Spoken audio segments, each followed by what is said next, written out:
help you eat more healthfully? Well, we have some answers for you this morning and a very good idea.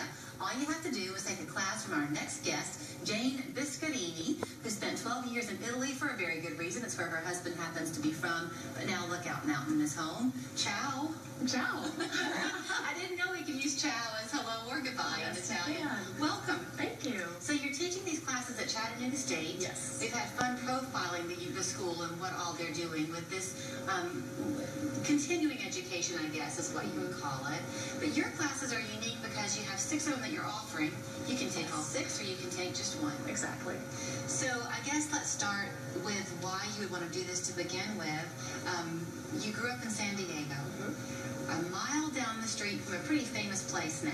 Yes. Chino's vegetable stand, which has become famous because now Wolfgang Puck has proceeded to go there. He buys all his fresh vegetables and fruits there for his restaurants. But it was just an unknown vegetable stand when I grew up there. So I've always been into food and good food. So then I won't ask you how, but you have this great fortune to marry a man from Italy. Yes. And you lived there for quite some time. And as you said, you can't live in Italy and not learn to love to cook. Yeah. I mean, the food is amazing. The worst cook is a good cook there. So because of the ingredients. So in these classes that you're going to have at Chattanooga State, you're going to run the gamut from your specialty, which is Italian, Yes. to gluten-free, to just getting started. To cooking on a budget, to cooking quickly. I think cooking quickly is really something important for a lot of people because, you know, to get fresh food on the table for their family or for one person or for a couple quickly. Yeah, you have to plan ahead, though, don't you? I mean, we've all had that experience of it's Wednesday midweek and your kids are hungry and you don't have anything and you're tempted to just pull in the drive-thru.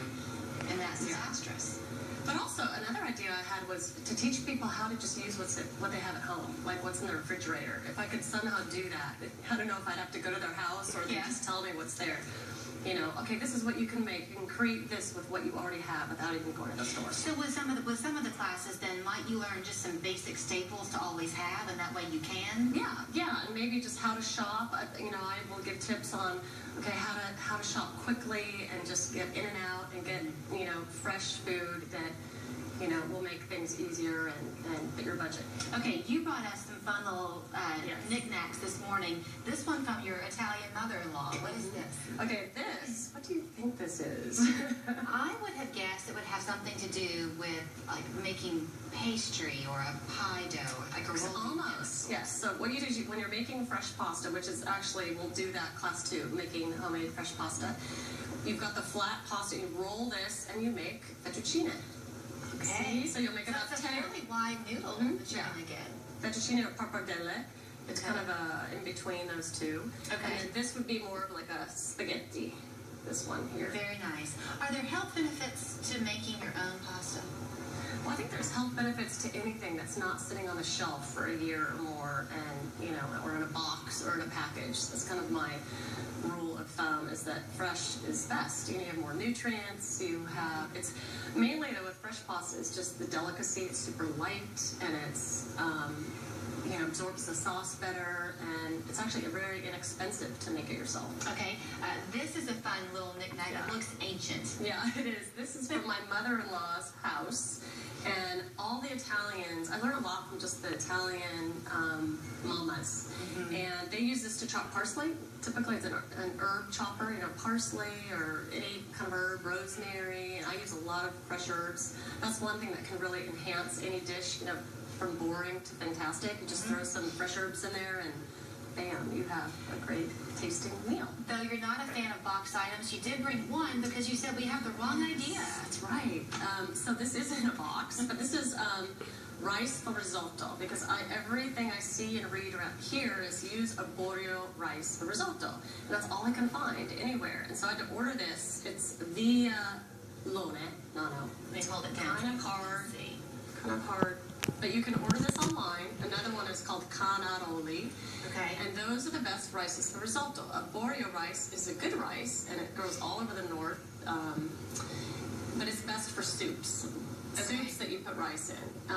The thing is with risotto, it's tricky because sometimes the outside will get soft and squishy and the inside will still be hard and undercooked. Okay. That's why we don't like arborio usually for risotto. Okay, so let's talk about your classes, because I thought I was pretty decent in the kitchen, but now I'm feeling pretty low talking to you. So the classes, their first one begins in early March. March 3rd, yes. And will that be the one that's just the introduction to cooking, kind of cooking? That's Cooking 101. I think of Cooking for Dummies, or even though none of you are dummies, I feel like anybody can get better at anything, and anybody can learn if they don't know anything at all. Are there age limits to it? Like, could you bring a teenager if you wanted to? Sure. I think that'd be great. I've even thought of doing cooking classes for kids. I think that would be really fun. I think a lot of kids now are more interested in cooking. I think it's interesting, given your love of Italian cooking, which obviously is going to involve pastas. You're having a gluten-free class as well. You don't have to necessarily have one without the other, right? You can be an Italian fan and find a way to make it gluten-free. This is gluten-free. Risotto is gluten-free.